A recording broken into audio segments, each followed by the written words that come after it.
বিগত রেজিমে কেউ এইসব নিয়ে কথা বলেনি। আপনার যদি গল্পটা বলার ইচ্ছা থাকে একটা ফোন নিয়ে ছবি বানান। যারা পুরনো দিনের নির্মাতা আছেন ওনারা ডেড। আপনারা কেন কাটপিস ছবি চালাইতেন? ফিল্ম দেখতে যাইতো আমাদেরকে কোলে নিয়ে তাদেরকে হল থেকে বের করে দিয়েছেন।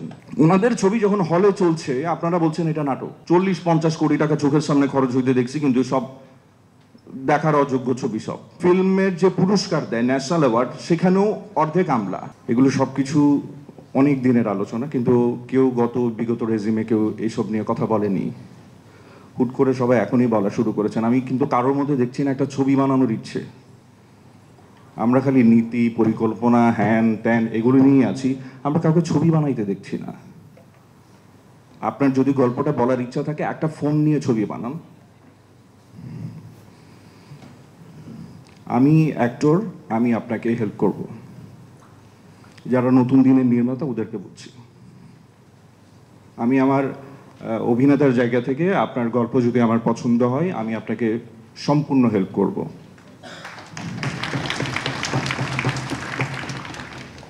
যারা পুরনো দিনের নির্মাতা আছেন ওনারা ডেড। আমি ওনাদের কাছ থেকে কোনো কিছু এক্সপেক্ট করি না।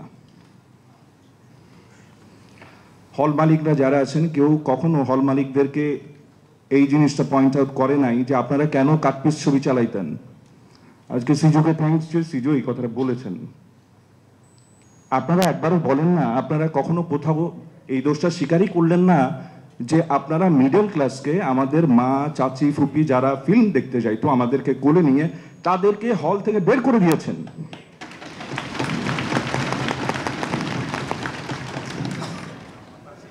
একটা মাধ্যম যেটা শিল্প, সেটাকে ধ্বংস করে দিয়েছেন। কেউ কখনো কোথাও দায়টা স্বীকারই করলো না। তার বিপরীতে দাঁড়িয়ে সরোয়ার ভাইরা, আতিক ভাইরা এক ধরনের টেলিভিশনে সিনেমার বিপ্লব করলো। ওনাদের ছবি যখন হলে চলছে আপনারা বলছেন এটা নাটক। কারণ ওনারা তো টেলিভিশনেই সিনেমা বানিয়েছেন। আমি এই প্রস্তাবের কিছু কিছু ক্ষেত্রে আমার দ্বিমত আছে। এখানে আপনারা বলছে সরকার ছবিতে বিনিয়োগ করবে কিনা। যদি সরকার গ্র্যান্ট দেয়, গ্র্যান্ট আর বিনিয়োগের মধ্যে অনেক পার্থক্য আছে। যেটা বিনিয়োগ তার জন্য আলাদা করে ছবিতে আপনারা বিনিয়োগ করেন, সরকারের জন্য আলাদা বডি থাক। কিন্তু যদি গ্র্যান্ট হয়, একটা ভালো ছবিকে গ্র্যান্ট দেন। বিগত রেজিমে 40-50 কোটি টাকা চোখের সামনে খরচ হইতে দেখছি, কিন্তু সব দেখার অযোগ্য ছবি। সব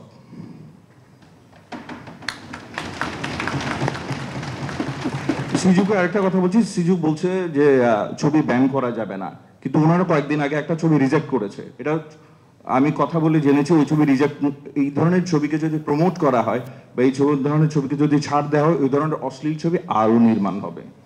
তারপরে ব্যান না, আমি ব্যান শব্দটার বিপক্ষে, কিন্তু যদি রিজেকশন ওনাদের হাতেও যদি কিছুটা ক্ষমতা না থাকে, তাহলে তো ওই ধরনের আমরা 20 বছর আগে ফিরে যাব। আমাদের যারা মায়ের হাত ধরে ছবি দেখতে যেতাম, ফুপির হাত ধরে ছবি দেখতে যেতাম, ওনারা তো এখন বাংলা সিনেমার নামই শুনতে পারে না। একটা সার্টিফিকেশন বোর্ডের হাতে তো কিছু ক্ষমতা থাকতে হবে না। সেই সার্টিফিকেশন বোর্ডে কি শুধু শিল্পীরাই থাকে? আমরা থাকে না?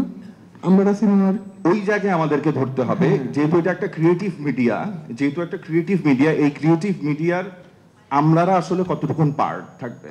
যেমন আমরা একটা প্রস্তাবনা দিয়েছি, যেই কমিটি অনুদান দেয় ওই কমিটিটাকে আপনারা এম্পাওয়ার্ড করেন, আপনারা ক্ষমতা দেন। এটাকে একটা গ্র্যান্ড কমিশন বানান। ওইখানে আপনারা 15 জনের লোক রাখেন, ওখানে 8 জনই থাকে আমলা। একজন আমলা একটা ক্রিয়েটিভ স্ক্রিপ্টে কিভাবে উনি জাজ করবে?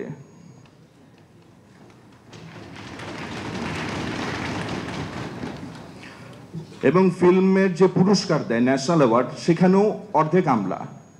উনি ওনার পছন্দের শিল্পীকে দিল 10-8।